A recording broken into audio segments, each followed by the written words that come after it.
Okey, Assalamualaikum warahmatullahi wabarakatuh dan selamat sejahtera kepada semua pelajar yang akan mengikuti kelas sejarah pada hari ini bersama saya Cikgu Nur Rashikin. Okey, pada hari ini kita akan terus masuk kepada sumbangan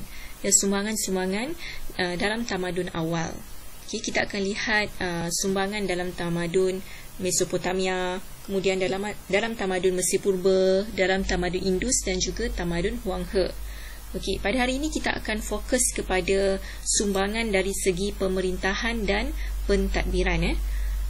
Okey, ini kamu boleh buka buku teks. Okey, kamu boleh lihat buku teks di muka surat 104. Okey, muka surat 104 dan juga 108.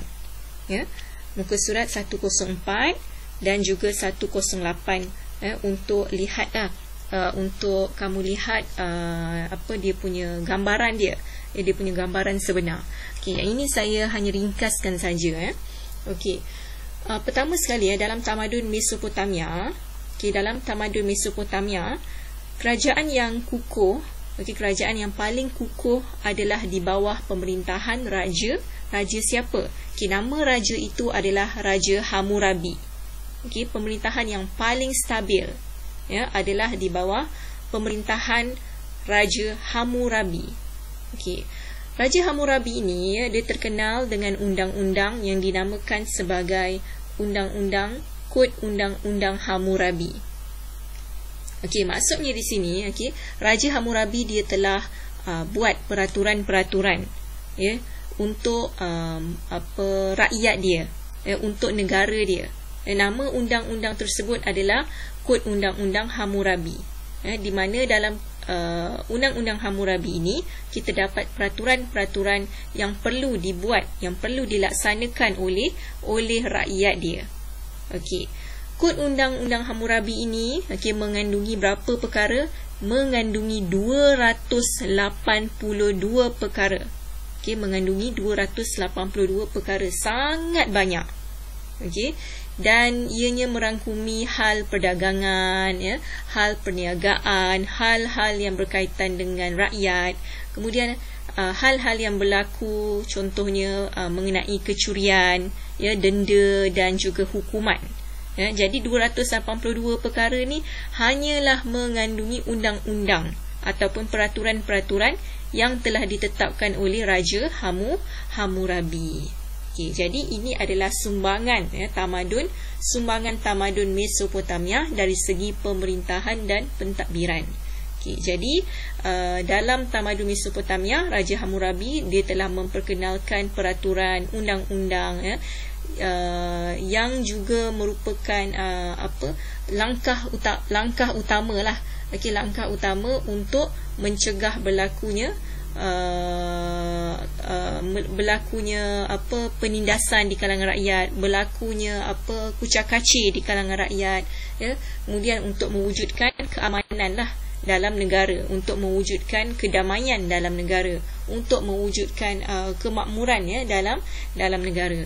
Jadi ini adalah salah satu kita panggil sumbangan utama dalam tamadun Mesopotamia yang kemudian diikuti oleh negara-negara lain, diikuti oleh tamadun-tamadun lain yang muncul selepas itu.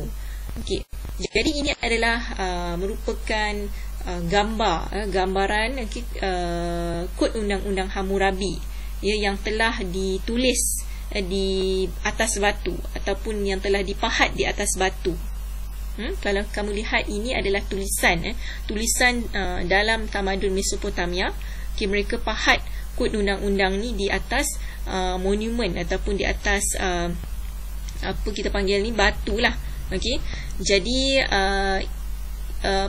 Kod undang-undang ini mengandungi 282 perkara, 282 peraturan yang perlu diikut oleh rakyat Hammurabi ataupun rakyat dalam tamadun Mesopotamia untuk menjamin keselamatan, untuk menjamin kedamaian, untuk menjamin keamanan dalam negara. Ini adalah lakaran Raja Hammurabi.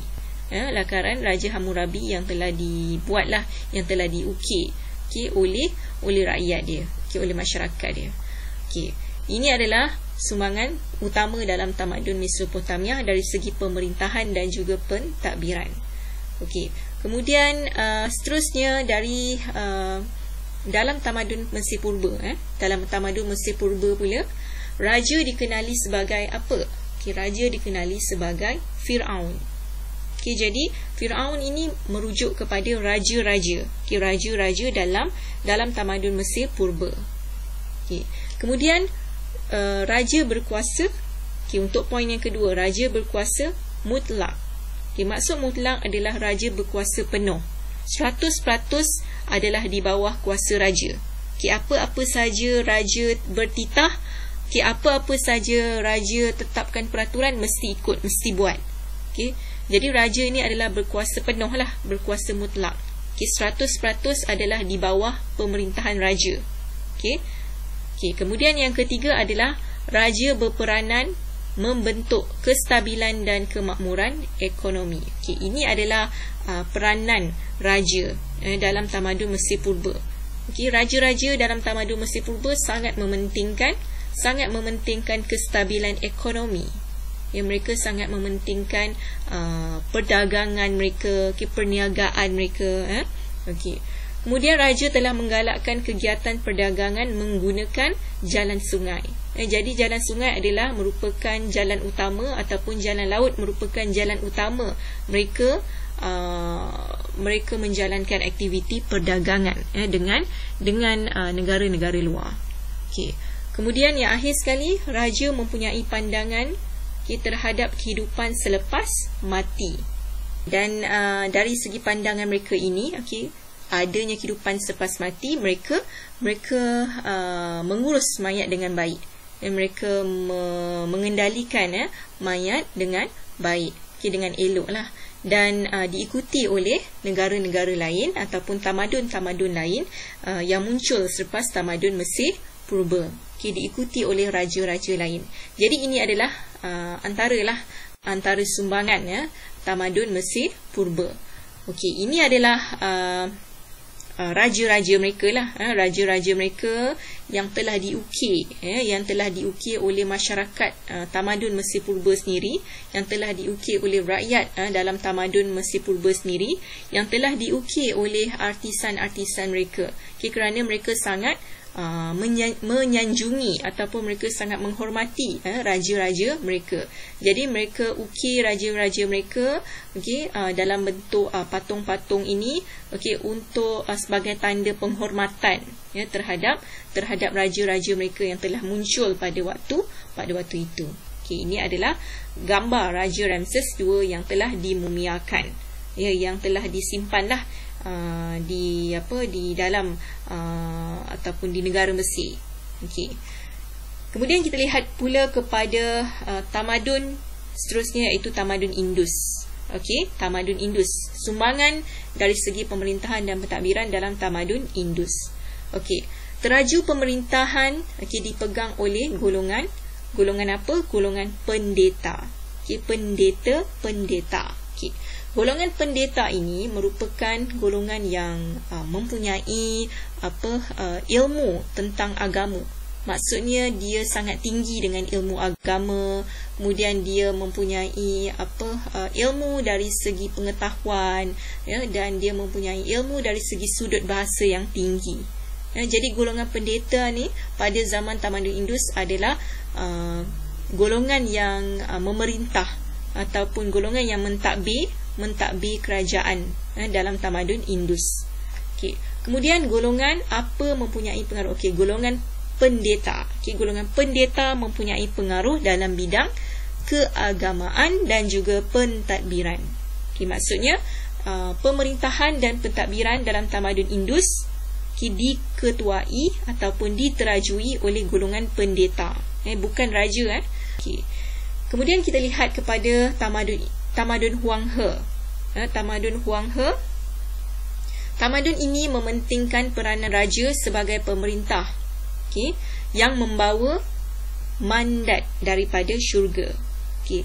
Jadi mereka percaya, okey, dalam tamadun Huang He, mereka percaya raja ni mendapat mandat daripada syurga.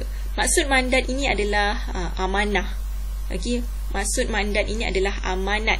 Okey, amanat tanggungjawab daripada syurga. Jadi raja perlu melaksanakanlah amanat tersebut.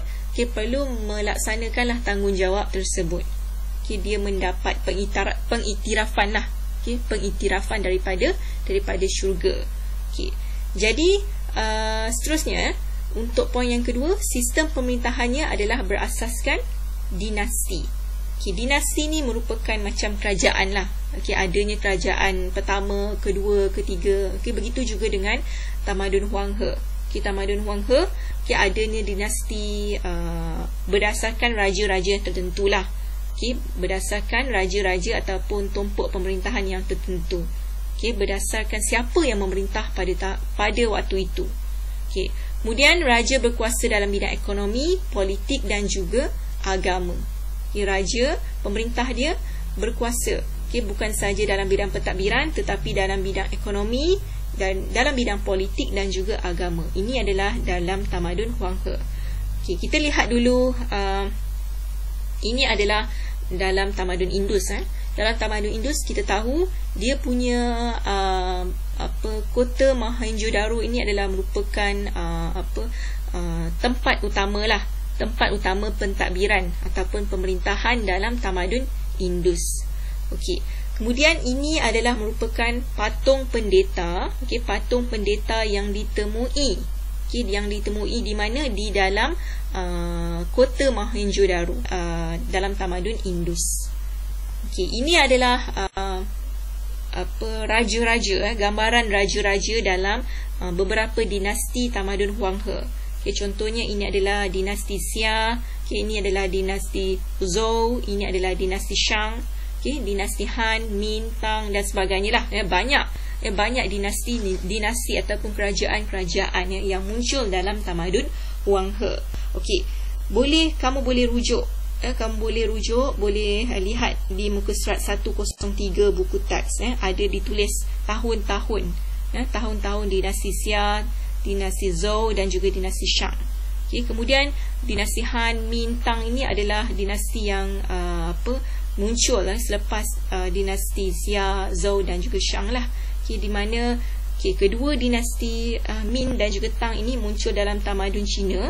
Okay, dinasti Min dan dinasti Tang ini, dia punya raja dia sudah beragama Islam, sudah adanya kemasukan agama Islam. Dan pada waktu ini raja dia sudah beragama Islam. Okey.